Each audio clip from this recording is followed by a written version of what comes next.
start reading my speech, one thing which goes to the credit of today's function is presentation of my photograph. Only 3 days back, somebody presented the same, but it was in a different aspect. I was looking more than 90 years old. So in 2 days, I will have a sound sleep.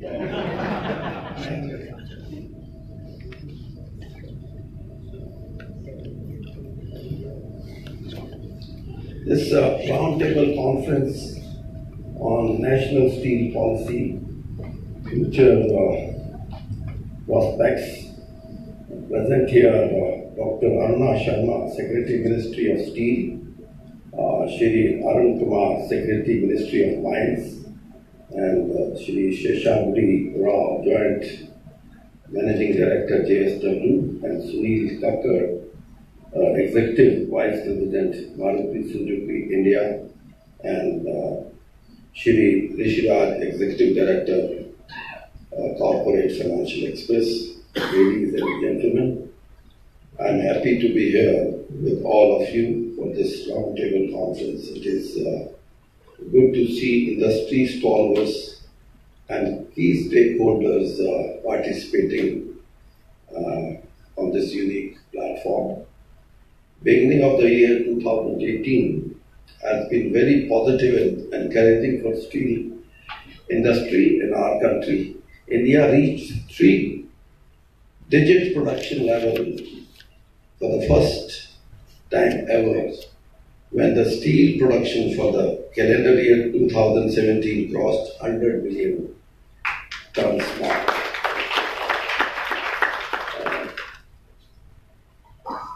Our Secretary, Dr. Aruna Sharma, was telling me only 2-3 days back that we may even cross Japan in production is concerned, then we will be the second largest. Moreover, India reduced the gap in steel production with Japan by more than 2 times. India lagged behind Japan by over 9 million tons in 2016, and the gap has been reduced over to 3 million tons in 2017. So we may be crossing that Japan production by June as far as this calculation goes. But we have moved much closer of becoming the second largest. Earlier this year, SAIL added 2.8 million tons of hot metal production capacity with its new blast furnace in Bhilai starting operation. So we have begun the year on a very positive note, and I'm sure that this momentum will continue to increase in the coming years. We have also rolled out 2 policies last year, which have received very good response from the industry and other stakeholders. That brings me to the topic of today's conference, National Steel Policy 2017 Future Prospects. 300 million tons capacity and per capita consumption of 160 kg per capita targets are known to all of us. The future path and destination is very clear. The task before us is to make this journey to more than doubling the capacity of consumption as smooth as possible. First and foremost, in order to become globally competitive, Indian steel companies need to have raw material linkages at affordable prices. We all know that the industry is highly dependent on coking coal imports. These imports stood at 41 million tons in the financial year 2016-17 and 44 million tons in 2017-18. 44 million tons in 2015 and 16. While there was a 6.5% decrease in the volume of imports, the import value increased by 45% as far as monetary terms are concerned. due to high volatility in the coking coal prices. So this is a problem, and when you were speaking about the raw material, this is the most important moot point, which is to be deliberated upon, which is to be, and we should find out what measures we can take to be competitive in the world of steel. In fact, coking coal imports constitute 1.6% of the total imports in India and featured in the list as per national steel policy. The BOF route is expected to contribute about 60 to 65% of the crude steel capacity, which will result in coking coal demand of the tune of 161 million tons by 2031, which is approximately threefold from the current level. This means an import of around 118 million tons of the coking coal. We are working on several fronts to improve this coking coal situation. We are carrying out technical assessment of methanol route and coal gasification process. Ministry of Steel has constituted a task force to explore the feasibility of producing methanol from coal at Mozambique and India, replacement of natural gas by coal gas in steel plants, and carbon dioxide CO2 capturing from steel plants into methanol liquid fuel. The committee is soon expected to come out with their feasibility report. We are closely working with the Ministry of Coal for setting up new coking coal washeries and modernization of existing washeries. We are exploring technologies that use indigenously available raw material of low grade, including ores, fines, smiles, etc., slimes, etc. We are striving to enhance coking coal mining and management through increased focus PCCM on coking coal. We are also supporting research initiatives to reduce the ash content in the domestic coking coal available to 13%.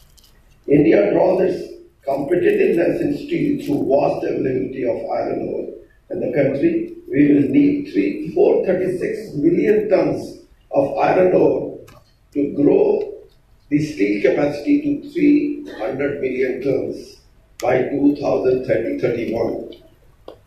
Hence, it is of utmost importance to maintain the availability of iron ore and avoid any disruption in supply through seamless auctioning of iron ore mines expiring by 2020. This is also, a point to be debated not by ministry or by RPSUs, but private stakeholders. How to deal with it, that you are to find out. The pricing of iron ore and other input raw materials at reasonable rates is also essential to ensure the viability of the steel sector. So it is important to have some degree of predictability in iron ore prices. This is what, when somebody puts this question to me, that no, steel industry is no more regulated sector, that licensing and all things, now it's a gone case. So how do you think that by appointing a committee on pricing of iron ore, you would be able to control the pricing? I made it very clear that this is not our intention, because being deregulated sector, but at least what I have realized as a layman, there should be some kind of assurance, some kind of, we are now thinking of that how to apply the recommendation made by the task force which was constituted by us on this iron ore price. Our ministry is continuously monitoring prioritization, centering exports and imports dynamics, etc. We are emphasizing at appropriate levels that the policy relating to iron ore mining may be made only in consultation with the Ministry of Steel.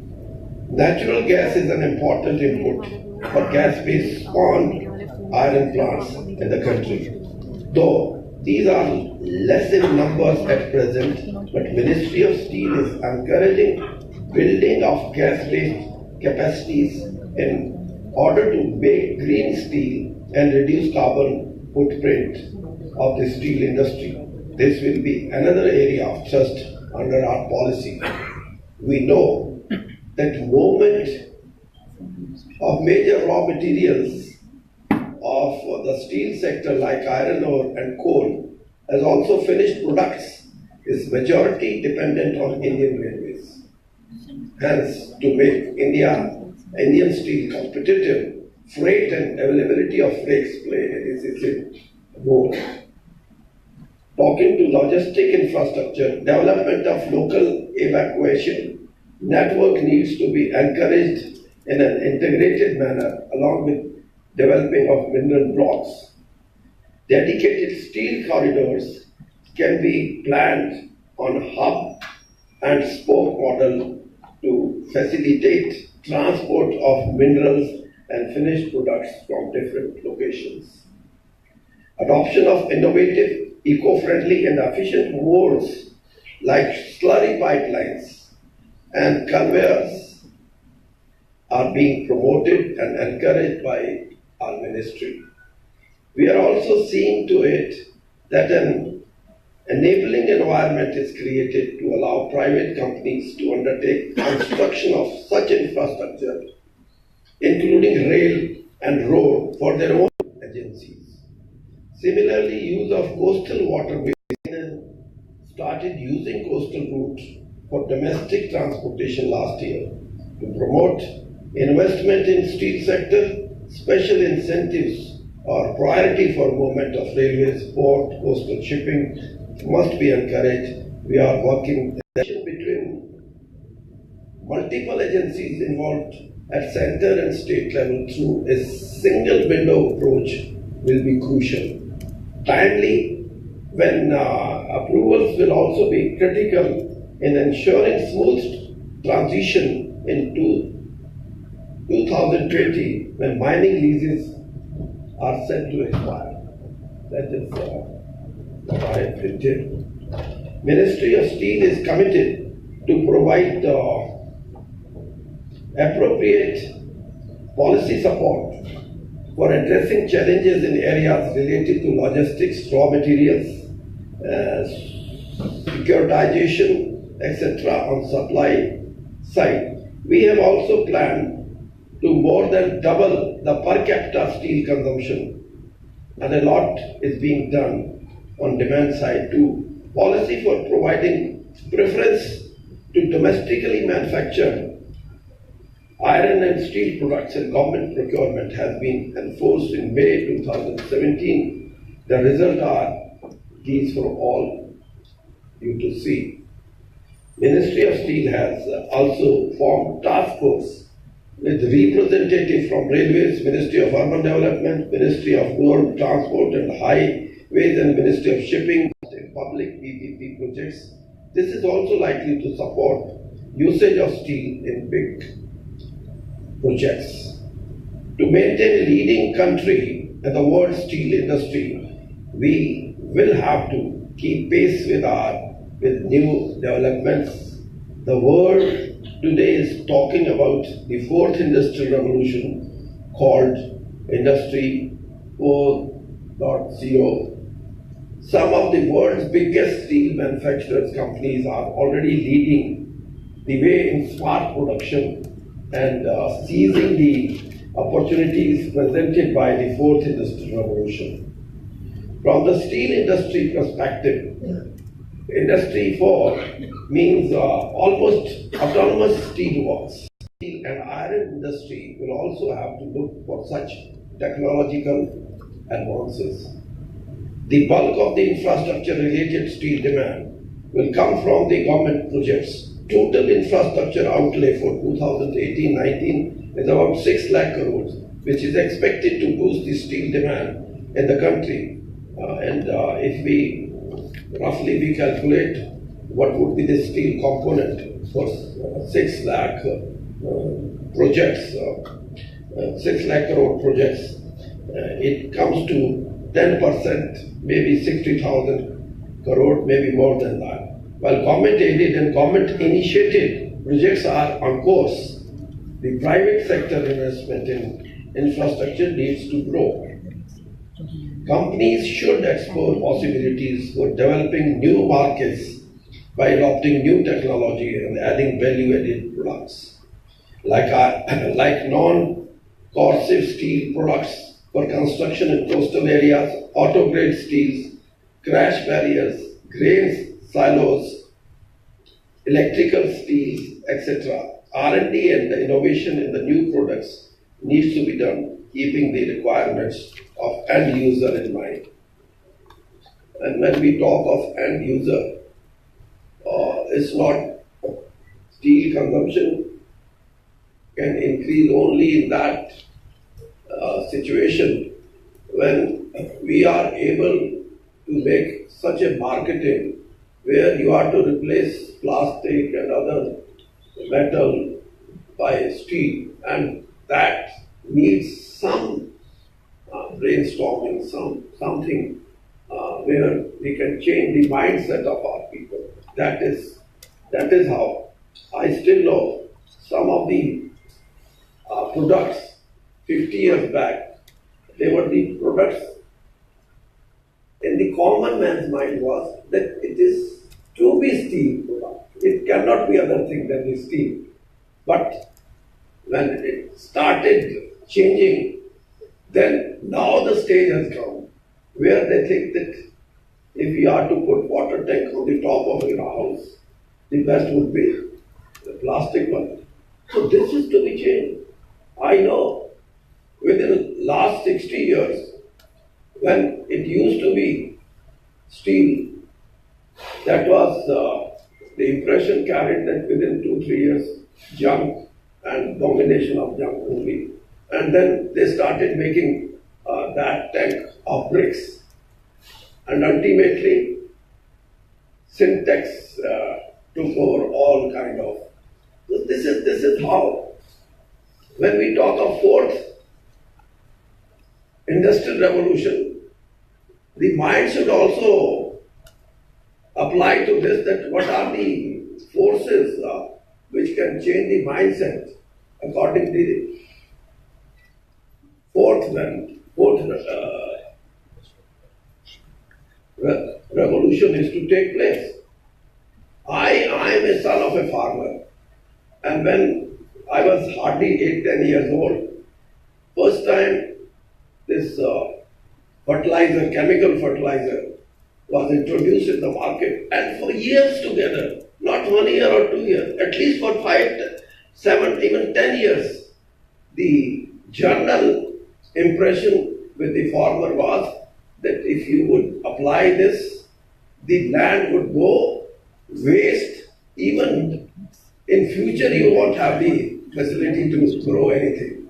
But ultimately, when things started in favor of that chemical fertilizer, then you can see police making lathi charge because farmers are standing in the queue to get it. And we political people, we meet lot of very peculiar demands. This was one of the demands कि चौधरी साहब थाने में telephone करो, मेरे को तो 5 bag फालतू मिलने चाहिए, मैं इतनी देर से लाइन में खड़ा हूँ. तो ये चीजें हैं जो मैंने इसलिए जब हमने ये शुरू किया SR PMI, तब ये फैसला किया था कि innovation, research, not only to replace certain raw materials with something which can make us competitive. Innovation in machinery is not the only innovation part, or even the quality material. But one major thing which we wanted, that the marketing should also be placed under that, so that let there be innovation in the marketing. And that is how I think the consumption level which we are thinking of 160 kg per capita, that can be achieved only when you become popular with the end consumer. And end consumer doesn't mean that the integrated plants they supply to next those who are to produce certain products, but no, the ultimate user of them. And ultimate user want so many things with so much variation. That variation we are to identify. When we discuss GFR, that doesn't mean that you are giving a steel for bridge, and that to 20, 25, 30% costlier than the cost of concrete bridge can be. But to give this impression that it will last for at least more than 100 years, और चाहे मकान बनाए चाहे कुछ भी बनाए, उसमें के दादा बनाए पोता पढ़ते, ये कहावत है. तो इसको सिद्ध करने के लिए भी मार्केटिंग के हम इन पे पार पाएंगे, और ultimately we would see that we achieve our targets. And target is not the only country where infrastructure, I still feel that still there is 75% more to be done as far as infrastructure, connectivity and all kind of connectivity is concerned. Then only we can think that there may be a gradual fall in the demand, but this is not going to happen in the next 20, 30 years. And if you talk of Southeast Asia, if you talk of Africa as such, these are the markets which are open for any kind of production you have. At least 50 years, you should not bother as a steel industry, as a steel producer. 2018 is going to be a landmark year in the Indian steel. Through NPA, resolution is going to further strengthen the industry. This will lead to better capacity utilization through consolidation, synergy, improvement, and economies of scale. The ownership structure, segmentation, and dynamics of Indian steel industry will be entirely new by the end of 2018. We become world's third largest steel producer in 2015, and the very first year of our government, leaving behind USA. With present policy, environment and growing steel sector, India is expected to be the second largest steel producer in the world by 2018. Steel industry is a shining example of transformation and regeneration that has been brought about by our government with support from the industry.